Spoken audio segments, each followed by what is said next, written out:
Kebijakan tegas Prabowo Subianto kembali memakan banyak korban. Salah satunya adalah negara-negara Uni Eropa yang panik karena sumber daya alam Indonesia dipastikan tidak akan diekspor. Gara-gara hal itu, Uni Eropa langsung tunduk dan terburu-buru untuk bekerja sama dengan pemerintah tanah air. Padahal mereka sempat mencari masalah dengan Prabowo beberapa waktu yang lalu. Penasaran kisahnya seperti apa? Dengarkan ceritaku sampai selesai. Kebijakan sumber daya alam di era Prabowo Subianto selalu membuat kejutan hebat dengan berbagai kebijakan barunya.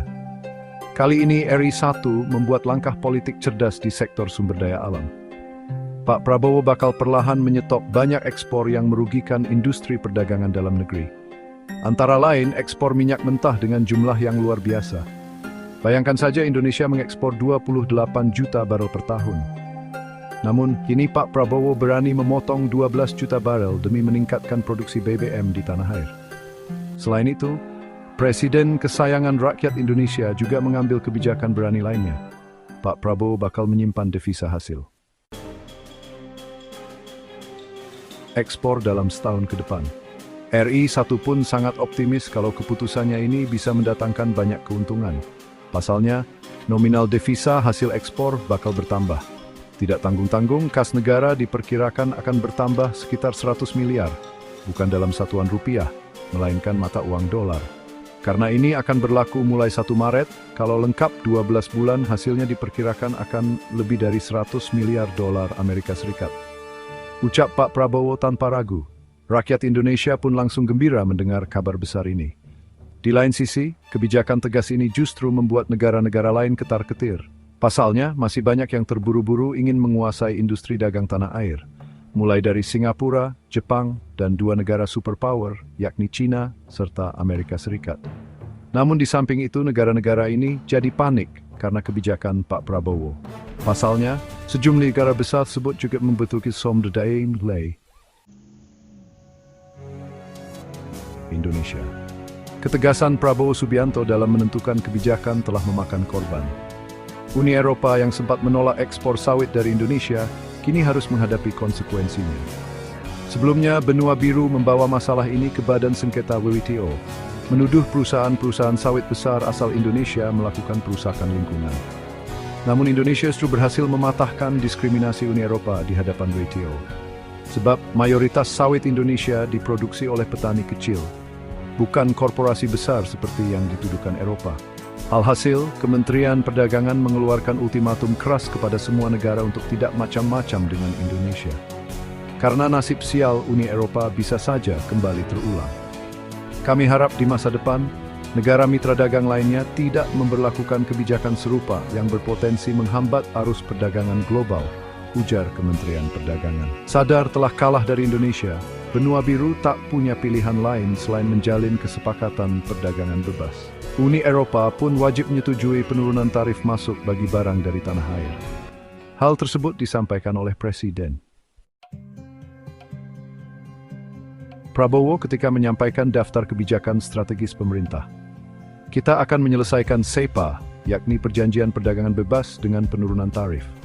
Selain itu, kerjasama Indonesia-Uni Eropa terus dipercepat, ujar Ketua Umum Gerindra tersebut dilansir dari Detik Finance.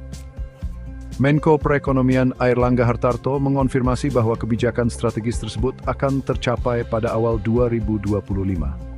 Ini target Presiden Prabowo terhadap perdagangan bebas. Presiden sangat agresif dan ingin kita selesaikan pemain. Takut karena terpojok oleh Amerika, tunduknya Uni Eropa yang sombong kepada Indonesia bukan tanpa alasan. Sebab saat ini negara-negara Benua Biru sedang berada di ujung tanduk.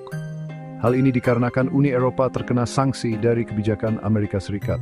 Donald Trump mengancam organisasi supranasional tersebut jika enggak memborong minyak dan gas dari negeri Paman Sam. Politikus 78 tahun itu mengultimatum Benua Biru untuk menurunkan defisit mereka. Pasalnya, Trump enggak suka dengan Uni Eropa yang lebih sering melakukan ekspor ketimbang impor. Alhasil, kebijakan Presiden AS tersebut mengancam para petani Eropa sebab bahan-bahan pangan dari Benua Biru berpotensi naik harga akibat kebijakan Trump. Jadi, negeri Paman Sam bisa mengeksploitasi pasar karena nilai hasil pertanian yang lebih rendah.